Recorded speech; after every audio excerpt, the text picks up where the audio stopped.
Hello Virgo, Sun, Moon, Rising, and Venus signs. Kumusta kayo? Sana po nasa mabuti kayong kalagayan. Welcome back po sa Star Tarot. Kung bago kayo dito, welcome din kayo. Thank you sa inyong support. I truly appreciate it. God bless you all. Pauna mensahe ni Virgo ay funnel. Ayan, period of frustrations and lessons to be learned. Ayan. So, maaaring yung mga lessons to be learned dito is dito yan sa frustration mararamdaman ninyo. Maybe you're going to be frustrated about something or about someone dito, no? Kalma lang, chill lang, Virgo, as much as possible, no? Pigilan natin yung intense emotion natin, ano, na mga ganyan. At mai-stress lang tayo dyan. Kalma lang tayo, hingang malalim kapag mapofrustrate na tayo. Diba? What else? We have first, pay attention to your finances. Okay? Tingnan ninyo, anong pag-focusan ninyo ngayon ang inyong kaperahan, yung mga paggastos ninyo, yung spending ninyo, make sure na nasa loob kayo ng ng budget ninyo, no? Make sure na monitor ninyo ang spending ninyo, make sure na kung ano lang yung priority, kung ano muna yung kailangan talaga, yun lang muna ang bibigyan natin ng attention, ano? At financial discipline, pairalin natin sa ngayon, Virgo. We have flowers, napakaganda, magiging masaya kayo, mababalot kayo ng kasiyahan. There are going to be a lot of different reasons dito na magdudulot ng inyong saya, no? So that's really beautiful.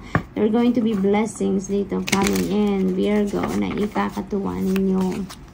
What else? We have good news. Yay! So, maaring yung balitang ito na parating, ito yung mag-aatid sa inyo ng iba yung saya, no? So, there's going to be a surprise na parating sa inyo dito. Talaga namang kikiligin kayo dyan, matutuwa kayo dyan.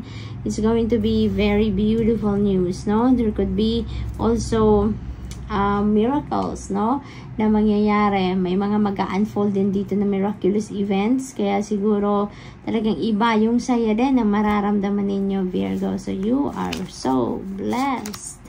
We have triumph. Holy moly. Kaya naman pala magiging masayang-masaya din kayo. Maaaring yung good news na itong parating dito sa inyong tagumpay, no? May success, may tagumpay, may triumph, may victory na matatanggap kayo, na makakamit kayo around this time. At talaga namang sobrang joy ang mararamdaman ninyo dito. This could be achievement, no? This could be accomplishment ninyo sa kung ano man ang ginagawa ninyo. Maaring dyan manggagaling ang tagumpay na yan. Or maybe, may mga bagay kayong ginawa dito na talaga namang nahirapan kayo in the past. Pinagsikapan ninyo ng todo-todo.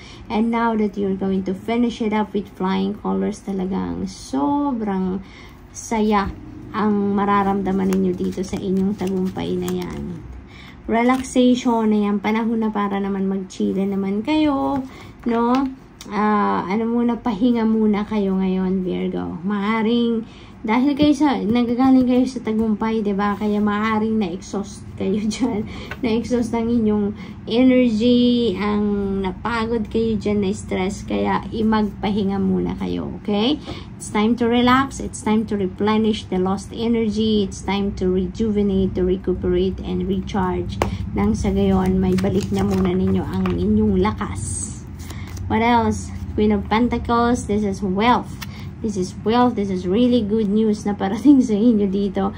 Maybe financial opportunities ito na parating, Virgo, no? Financial opportunities, trabaho, karera, negosyo, no? May mga oportunidad siguro na parating sa inyo related to that, which is going to bring forth financial success, financial abundance, prosperity into your life, no? This is a very nurturing and abundant energy, Virgo. Kaya maraming talaga dito, maraming oportunidad ang dadating sa inyo wherein pagkakaperahan ninyo talaga. Magkakaroon kayo ng pagkakataon para magkaroon kayo ng abundance and prosperity, no?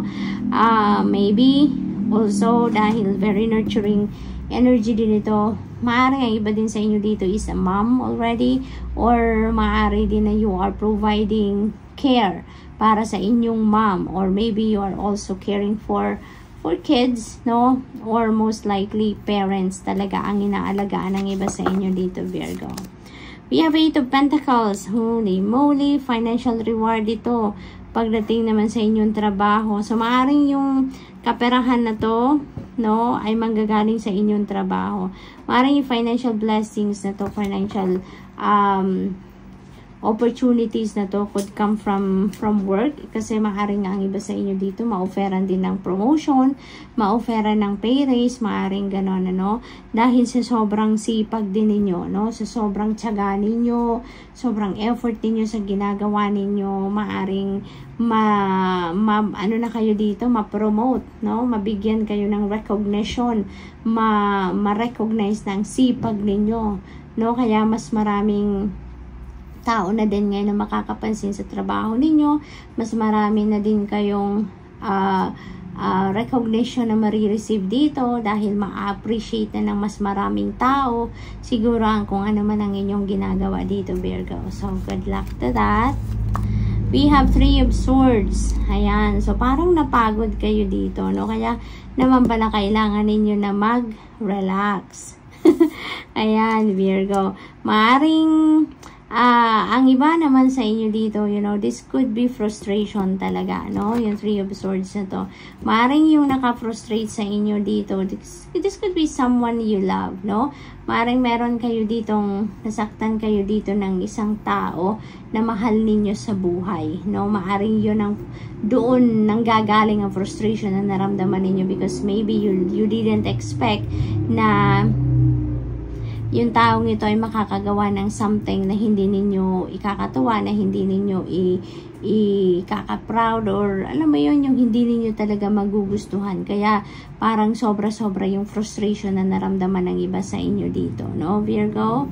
So, Virgo, that's all I have for you for the week. Thank you for watching. Love and light. Namaste.